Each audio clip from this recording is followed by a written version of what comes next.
Estamos de volta aqui com a nossa terceira parte dessa série especial. Espero que você esteja gostando. É algo informal, eu estou sentado no chão da minha casa com a minha esposa. A gente está gravando isso sem muita produção, sem pensar muito. A ideia é mesmo compartilhar com você algumas informações.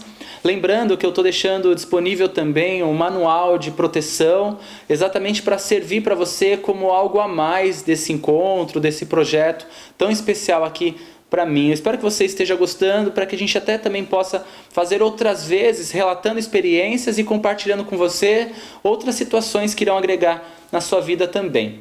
Bom, no vídeo anterior a gente comentou que eu estava decidido, a não mais ter o tempo da escola Casa de Lei. Eu estava percebendo que aquilo não era para mim. Na verdade, eu não nasci desejando ser pai de santo. Eu não nasci desejando e planejando para minha vida abrir um terreiro. Isso não foi o meu plano de vida. Eu não escolhi isso para mim. Então, foi muito mais fácil até para a espiritualidade negativa me envolver e colocar na minha cabeça que isso não era para mim, que eu não precisava disso, que isso não era importante para minha vida. Então, eu particularmente já estava bem decidido, quanto a isso. Eu falava várias vezes durante esses 6 meses, olha, eu cansei, eu vou esperar só até fechar o contrato do imóvel, eu não quero mais, enfim, eu falei isso várias vezes e realmente eu estava bem decidido quanto a isso. Nesse período, nesse período de 6 meses, eu falo nesse período de 6 meses que foi onde tudo aconteceu e tudo amontoou, os grandes problemas aconteceram nesse período. A gente estava lembrando aqui, inclusive, entre uma gravação e outra, que a gente via espíritos na casa, Ah, sim. Nossa, era horrível. Sim, porque nessa época que o Alan estava desanimado por conta dos vários problemas que a gente vinha tendo. Não era um desânimo, não. Não, era uma coisa assim que já tinha um desgosto, Já tinha um desgosto. Sempre que chegava no terreiro tinha uma novidade ruim. Isso, a gente está falando de 6 anos atrás. Nós estamos em 2016, a gente está falando de 2010. Entre 2009 e 2010 isso aconteceu, Esse é um detalhe importante. Sim, sim. Então eram tantas novidades ruins toda vez, porque quem ia lá no terreiro para acompanhar as coisas eram eu, porque o Alan estava trabalhando nesse momento. Então eu voltava com o Alan e falava assim, olha, o pedreiro foi mexer em tal coisa e ele achou mais tal coisa. Então sempre tinha uma novidade ruim para contar. E todas as vezes que ele parava o serviço para ir lá, era para resolver algo ruim. Então chegou um momento que já estava ficando cansativo. Foram 6 meses, que o terreiro tinha, a única referência que a gente tinha do terreiro era de problema. O terreiro aconteceu, e veja só, eu durante um tempo eu permaneci na minha casa trabalhando, eu nunca tive qualquer problema, eu nunca tive uma lâmpada queimando.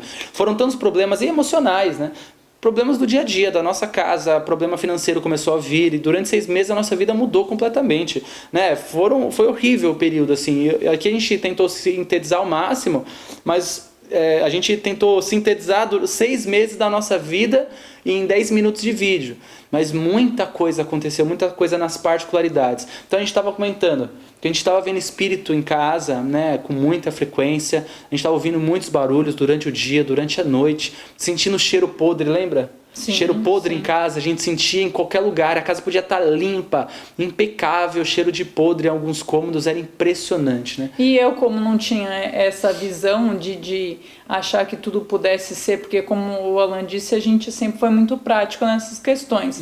Então, como eu via, assim, certos tipos de vulto, algo assim, desde a época que eu morava na casa da minha mãe, isso não dava muita importância, eu procurava focar meu pensamento em Deus e esquecia daquilo. E quando começou a acontecer de eu ver em casa, eu não cheguei a comentar com o Alan, porque eu falei, poxa vida, acho que não tem nada a ver com nada. E tanto tempo que eu vejo isso na casa da minha mãe, não vai fazer diferença nenhuma eu comentar com ele. Então ela começou a ver espírito em casa e não me falou. Eu tinha assim as sensações de sentir algo perto. Eu estava lavando louça de costa e eu sentia que tinha alguém um pouquinho mais lá atrás. Já teve vezes de eu entrar no quarto e ir para falar com o Alan e via que não era ele que tinha entrado no quarto. E aí eu me assustava e falava, ué, mas eu acabei de ver o Alan entrando aqui, como que ele não tá aqui? Chegava lá no escritório, ele tava lá, eu falei, ué, você não passou pro quarto agora? Não, tô aqui já tem um tempo já. Ah, Tá.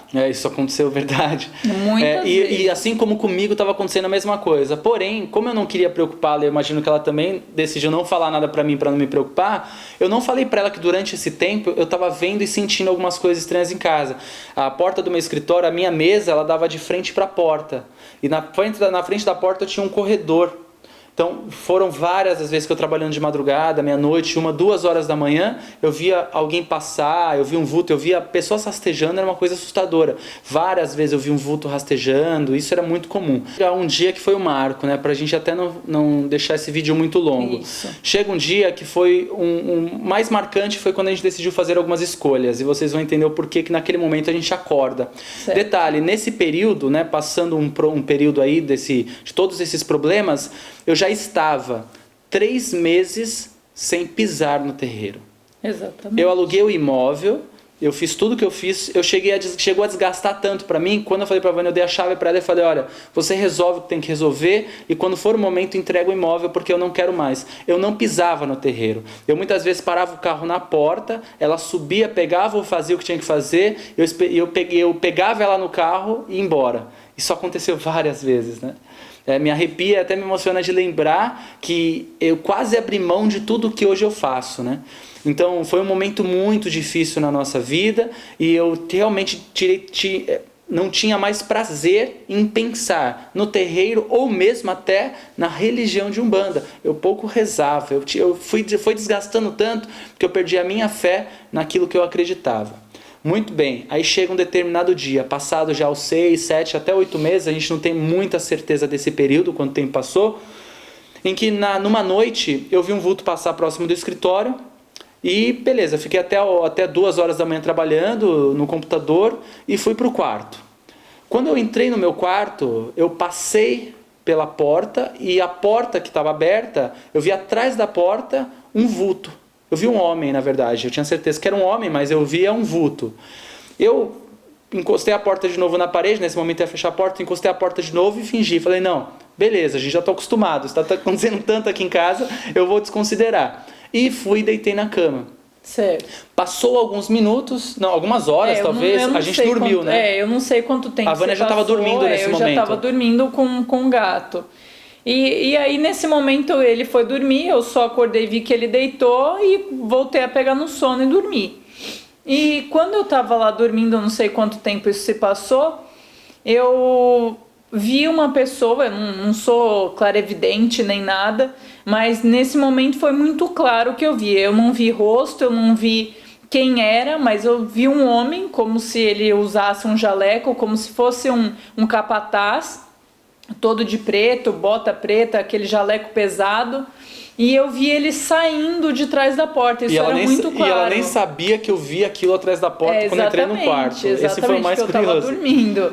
E na hora que eu vi ele saindo de trás da porta, porque a cena era muito real, ele realmente estava ali onde nós estávamos.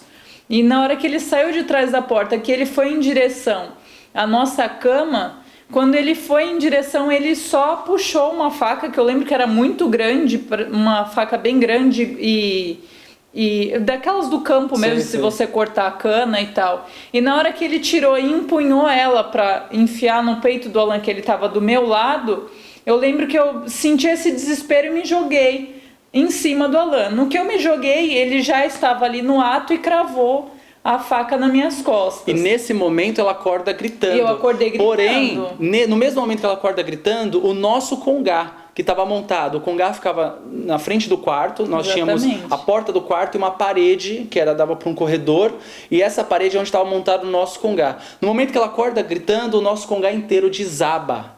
Exatamente. Gente, eu estou contando para vocês uma história real.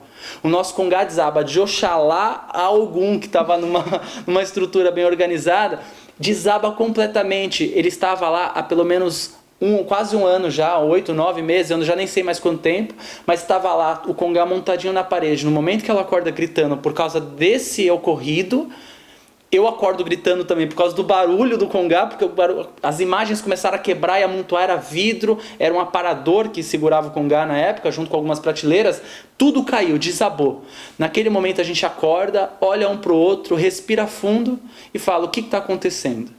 E aí ela fala para mim tudo que ela está vendo, tudo que está sentindo, tudo que está percebendo. Naquele momento a gente acorda. Foi o mais incrível, né? Eu posso chamar do despertar. Tudo aquilo que aconteceu foi o despertar.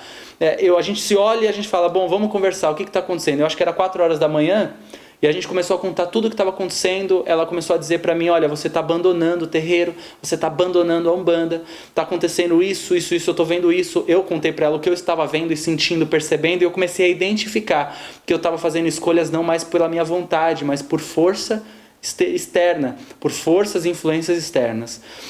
E foi quando a gente decide, naquele dia, naquela madrugada, chamar o Exu. Chamamos o Exu, isso em casa, foi em casa mesmo, e a gente descreve com ele tudo o que é necessário. O Exu incorporado em mim, né? A gente esperou amanhecer, estava claro já quando a gente foi fazer isso, né? A gente firmou a esquerda na porta de casa e chamamos o Exu no quintal. E aí ele passa todas as determinações e falou, bom, espero que vocês tenham aprendido algo com tudo isso, né? E naquele momento eu despertei. Ele passou todas as orientações, que ele já tinha passado algumas anteriormente, que a gente não cumpriu. Fizemos tudo que era para fazer na casa.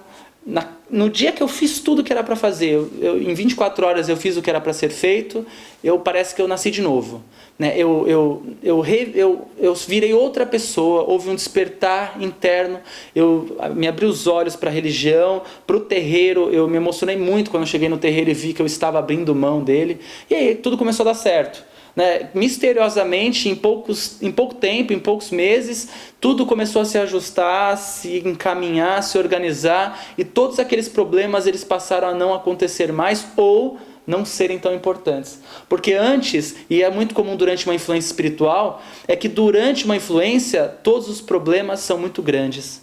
Todas as dificuldades, elas são gigantescas perto de você e parece que você não tem capacidade de superar. Parece que ela é maior que você. Esse é um grande problema. É assim que a espiritualidade negativa age em nós. Muitas vezes, um pisão no pé, ele é uma ferida gigantesca e às vezes não é nada, mas quando você está emocionalmente e espiritualmente fragilizado, aquilo é um problema. E é exatamente aí que essa espiritualidade pega. Enfim, a partir daí o Exu deu todas as orientações e disse que a cada 7 dias eu deveria adotar um ritual na minha casa, seguindo o processo de defumação, firmezas, oferendas, coisas que eu até hoje oriento os médiuns da minha casa, oriento a quem estuda comigo, oriento aqui pela internet. Adote um ritual na sua casa, escolha um dia da semana para fazer as defumações, as firmezas, para fazer as suas orações, firmar o que você tem que firmar, para que você mantenha a tua relação com o sagrado e o teu lar fortalecido. A espiritualidade só conseguiu afetar de fato a nossa vida porque naquele momento a nossa casa estava fragilizada. O Exu falou, primeiro cuida do teu lar, depois cuida do terreiro.